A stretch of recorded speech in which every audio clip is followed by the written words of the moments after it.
I'm just going to show you how to get started with settings really quick. I'm going to show you a couple of quick things that I like to set up before I get started working. So before you can change any settings, you're going to need to actually have a canvas to work on. So I'm just going to click this little plus in the top right corner of the screen. And so you'll see I have probably a lot more options here than you do because I've made a lot of custom ones.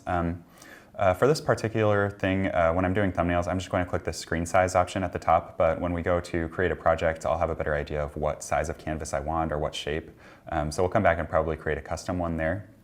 But for now, I'm just going to tap this very top option that says screen size, and it will take me right into the canvas. So after you've created a canvas, it will just take you right into here. And you can see there's this top bar along the top of the screen with all of the tools that you're going to want to use. And to get into settings and just set things up how I like them, you're going to click on this little wrench icon towards the top left. And then, so I like having this light interface turned on. And then personally, I like to have the brush cursor, which just means as you draw, you're going to see this shape of the brush as you go. If you have that off, you can see, you don't see that shape, you just see the mark that you're making. I like it on, you can turn it off if you want to. And then down at the very bottom of this menu, there's this advanced gesture controls section. I like to have gestures only turned on for touch, which just means that if I slide my finger along the screen, it won't draw, only the Apple Pencil will draw. So if you don't have an Apple Pencil, obviously that's not an option, but this just means I can move the canvas with my fingers, I can undo, I can redo all of those things, but I don't have to worry about doing those on accident if I'm not using, or I don't have to worry about drawing on accident if I'm only using the pencil. And then down here, I like to just tap on touch hold, which turns on my quick menu. You can choose how you want to invoke that. I like to do it through touch hold. I find that touch, it pops up a lot when I don't want it to. So the touch hold is a nice way of just making sure that it only shows up when I actually want to see it. But I mean, you can do this how you want. There's a couple different options. This is how I have it set up. And then let me show you what that quick menu is really quickly. And you can just tap anywhere outside of those controls to dismiss that, and then anywhere outside of that settings menu to dismiss that one.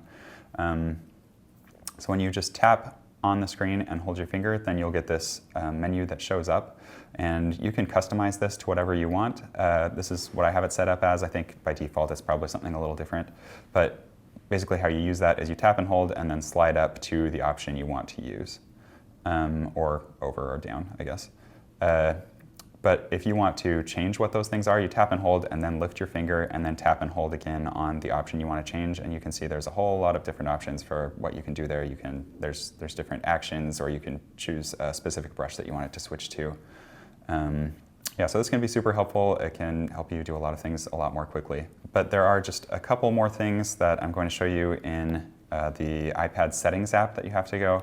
And you have to scroll all the way down to the bottom, almost, depending on how many apps you have installed. But there should be a Procreate section in this left bar, so you tap on that, and then it will take you into these Procreate settings. The only things I would recommend changing are if you want a higher quality time-lapse video, you can set that to 4K if you have a new enough iPad, or you can just set it to a slightly higher quality than what you get by default. So for this one, I'm going to do 4K, and then I like to make sure simplified undos is turned off. I believe that's on by default, but just tap it once to turn that off. That just means some of the more complicated things you do in Procreate, if you have that turned on, undoing will undo a lot of steps all at once. I like to have more fine-grained control over that, so I leave it off. That's all I would get set up, and then we're ready to get started drawing. You'll notice you have this top bar.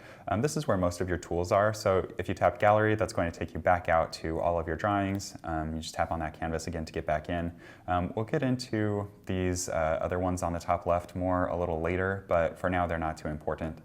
And then over here on the top right are probably your most important tools. You've got your brush menu.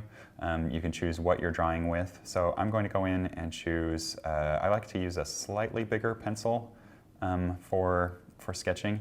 I have all of my brushes, like the ones that I like, in a little favorites menu here. You're going to find the default pencils in this sketching section, and the HB pencil is what I'm going to be using. And then you have your smudge menu and your eraser menu, and all of these have the same brushes, so you can smudge with the same brush, you can erase with the same brush if you want to. Yeah, I'll show you, as I use those, I think you'll get the feel for it a little bit better.